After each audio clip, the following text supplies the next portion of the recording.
നമസ്കാരം, ട്രൂ ടിവിയിലേക്ക് സ്വാഗതം. PV അൻവർ മതേതരവാദിയോ അതോ തീവ്രവാദിയോ? നിയമസഭാ തെരഞ്ഞെടുപ്പ് അടുത്തിരിക്കെ ബേപ്പൂർ മണ്ഡലത്തിൽ PV അൻവർ UDF സ്ഥാനാർത്ഥിയായി സീറ്റ് ഉറപ്പിച്ചതോടെ കുരു പൊട്ടിയിരിക്കുന്നത് CPM നേതാക്കൾക്കാണ്. നമുക്കറിയാം, ഇടതു മുന്നണി വിട്ട അൻവർ UDFിൽ ചേക്കേറിയതോടെ വളഞ്ഞും തിരിഞ്ഞുമൊക്കെ ഇടത് സൈബർ പോരാളികളുടെ ആക്രമണം ശക്തമാവുകയാണ്. ഇപ്പോഴിതാ അൻവർ മതേതരവാദിയാണെന്നും ഈ ഉത്സവകാലത്ത് ക്ഷേത്രങ്ങളിൽ ഓടിയെത്തി മതേതരം കളിക്കുന്നു എന്നൊക്കെ പറഞ്ഞുകൊണ്ട് ഹൈന്ദവ വിശ്വാസികൾക്കിടയിൽ അൻവറിനെ തീവ്രവാദി എന്ന് വിശേഷിപ്പിച്ചുകൊണ്ട് CPM തന്നെ ദുഷ്പ്രചരണം നടത്തുകയാണ്. എന്നാൽ ക്ഷേത്രങ്ങളിലെ ഈ ഉത്സവകാലത്ത് എല്ലായിടങ്ങളിലും ഓടിയെത്തുന്നത് വഴി ഹിന്ദു വിഭാഗങ്ങൾക്ക് ഏറെ പ്രിയപ്പെട്ടവനായി മാറുകയാണ് അൻവർ. നമുക്കറിയാം, മുൻപ് 2016 ശ്രീ PV അൻവറിനെ നിലമ്പൂരിൽ സ്ഥാനാർത്ഥിയാക്കി മുഖ്യമന്ത്രി പിണറായി വിജയൻ UDFിന്റെ കോട്ട പിടിച്ചെടുത്തുവെങ്കിൽ ഇന്നിപ്പോൾ LDFിന്റെ 30 സീറ്റുകളിൽ ഒന്നായ ബേപ്പൂരിനെ പിടിക്കാൻ കോൺഗ്രസും ലീഗും ഒക്കെ കണ്ടെത്തിയിരിക്കുന്നത് ഇതേ അൻവറിനെ തന്നെയാണ്. അന്ന് അൻവറിനെ നിലമ്പൂരിൽ സ്ഥാനാർത്ഥിയാക്കി മുഖ്യമന്ത്രി പിണറായി വിജയൻ നിർത്തിയത് UDFിന്റെ തന്നെ കേരളത്തിലെ ഏറ്റവും ഉറച്ച 30 സീറ്റുകളിൽ ഒന്നായ നിലമ്പൂരിൽ അതികായകനായ ആര്യാടൻ മുഹമ്മദിനെ പരാജയപ്പെടുത്താനായിരുന്നു. എന്നാൽ അന്ന് അവിടെ ആര്യാടൻ ഷൗക്കത്തായിരുന്നു സ്ഥാനാർത്ഥിയായിരുന്നത്. അവിടെ 10,000-ലേറെ വോട്ടിന്റെ ഭൂരിപക്ഷത്തിൽ അൻവർ വിജയിക്കുകയും ചെയ്തു. UDFിന്റെ കോട്ട അങ്ങനെ അന്ന് പിണറായി പിടിച്ചുവെങ്കിൽ LDFിന്റെ 30 സീറ്റുകളിൽ ഒന്നായ ബേപ്പൂരിനെ പിടിക്കാൻ ഇന്ന് കോൺഗ്രസും ലീഗും മത്സരത്തിനിറക്കുന്നത് അൻവറിനെ തന്നെയാണ്. അതായത് LDFിന്റെ കോട്ട പിടിച്ചെടുക്കാനുള്ള അൻവറിന്റെ കരുത്ത് രാഷ്ട്രീയ കേരളത്തിന് നന്നായിട്ടറിയാം. മുൻപ് 2016 നിയമസഭാ തെരഞ്ഞെടുപ്പിൽ CPM സ്വതന്ത്രനായിട്ടായിരുന്നു PV അൻവർ നിലമ്പൂർ മണ്ഡലത്തിൽ മത്സരിച്ചത്. അന്ന് കോൺഗ്രസ് സ്ഥാനാർത്ഥി ആര്യാടൻ ഷൗക്കത്തിനെ പരാജയപ്പെടുത്തി അദ്ദേഹം നിയമസഭയിൽ എത്തുകയും ചെയ്തു. തുടർന്ന് 2021 LDF പിന്തുണയോടെ വിജയം ആവർത്തിക്കുകയായിരുന്നു. എന്നാൽ 2024 ഇടതു മുന്നണിയുമായുള്ള ബന്ധം ഉപേക്ഷിച്ച അദ്ദേഹമാകട്ടെ സർക്കാരിനെതിരെ രൂക്ഷ വിമർശനങ്ങളാണ് ഉന്നയിച്ചത്.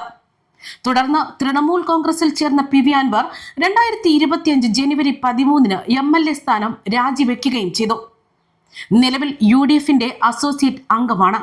അതേസമയം മുഖ്യമന്ത്രി പിണറായി വിജയനും കുടുംബത്തിനുമെതിരെ രൂക്ഷമായ ഭാഷയിലാണ് അൻവർ പ്രതികരണങ്ങൾ നടത്തിയിരുന്നത്. വരാനിരിക്കുന്ന നിയമസഭാ തെരഞ്ഞെടുപ്പോടെ അധികാരത്തിൽ നിന്നും പുറത്തുപോകുന്ന മുഖ്യമന്ത്രി പിണറായി വിജയനും കുടുംബവും 10 വർഷത്തെ വിസ അടിച്ച് അമേരിക്കയിലേക്ക് കടക്കാൻ തയ്യാറെടുക്കുകയാണ് എന്നായിരുന്നു PV അൻവർ ആരോപിച്ചത്.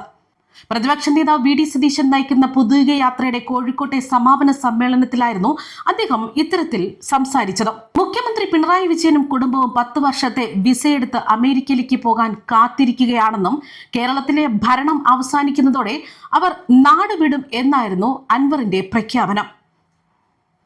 അതുമാത്രമല്ല, കേരളം കണ്ട ഏറ്റവും വലിയ വഞ്ചകനും ഒറ്റുകാരനുമാണ് മുഖ്യമന്ത്രി പിണറായി വിജയനെന്നും മുൻപൊരിക്കൽ PV അൻവർ ആരോപിച്ചിരുന്നു.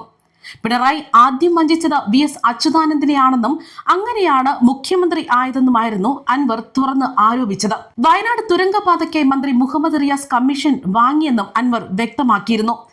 LDFിനെ PV അൻവർ വഞ്ചിച്ചുവെന്ന മുഖ്യമന്ത്രിയുടെ പ്രതികരണത്തിലാണ് അൻവറിന്റെ മറുപടി പ്രസംഗം ഉണ്ടായത്.